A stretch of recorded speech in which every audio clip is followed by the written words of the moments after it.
are really holding owners hostage. So frustrating. This new twist on a growing problem we've been telling you about for months. Squatters trespassing in homes that don't belong to them and trying to claim their tenants. So our reports right here on Channel 7 led to state law in New York being changed to make it clear squatters are not tenants. But now a new issue, the alleged forging of documents here. Investigative reporter Dan Crowell is joining us now. One of my favorite words of the day, Dan, is when you said how audacious, because that is the perfect description for this type of bold behavior. It is a very good description. This is something prosecutors have been worried about. People forging documents in order to claim they have a right to be there. In this case, they say a man forged not only a lease, but utility bills. And what happened next is something no one expected.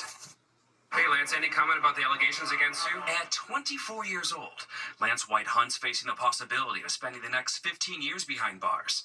Not just accused of squatting in his home, but of doing something the local DA's office has never seen before. I would never in a million years expect that to happen. Aona Bardi was the real estate broker in charge of renting out the duplex in Jamaica, Queens. She says this inspection video from Friday, March 1st shows the home empty. But when she went to show the house 3 days later, I had an eerie feeling when I got there because everything is different. Now there's a strange man inside. a man inside and the door locks changed. So I called the police, and first thing he says is, can I help you? I'm a tenant here. I've been a tenant here since January. That's the first thing he said. That's the first thing he says, yeah. And I'm like, no, you haven't. I was just here a few days ago doing a showing. Prosecutors say White Hunt handed police a lease he claimed to have signed months earlier. I look at it, and then I realize my name is actually misspelled in the text. Not only in the text, but also in the signature. When she contested the lease with police, she says White Hunt decided to leave on his own. You thought that was the end of it? I thought that was the end of it. Then what happened?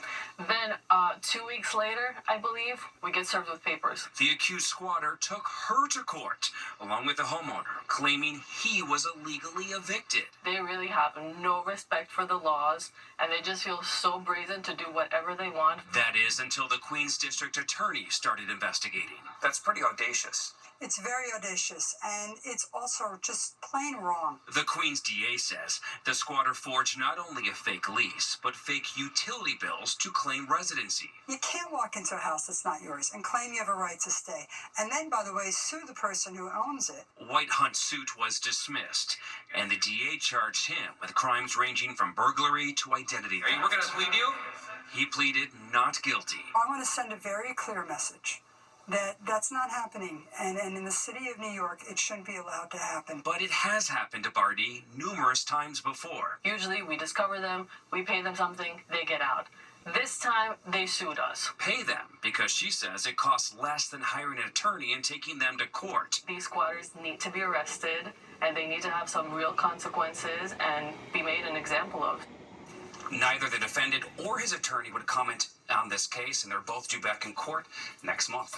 This is such a significant issue, and even for the realtors, they've kind of become victim in this hostage situation almost. They don't know what to do, and we heard from this broker who said she's paid off squatters numerous times before because they can jeopardize multi-million-dollar deals. Right, which sounds horrible. So they have a deal on the table that they could lose, or they could pay off the squatter. Otherwise, they could spend 2 years in court. Well, you shining a light on the situation brought change last time. There needs to be further change. Maybe someone's listening now? Maybe. They say there's a lot more work that needs to be done. That's why we continue to do these reports. Oh, man. Look forward to Another captivating story. Thank you. Thank you for your continued having me. efforts. Seriously. Absolutely. Come back with updates, please. Will do. Coming up at 10:30, an update on that fire that broke out at Kennedy Airport this morning.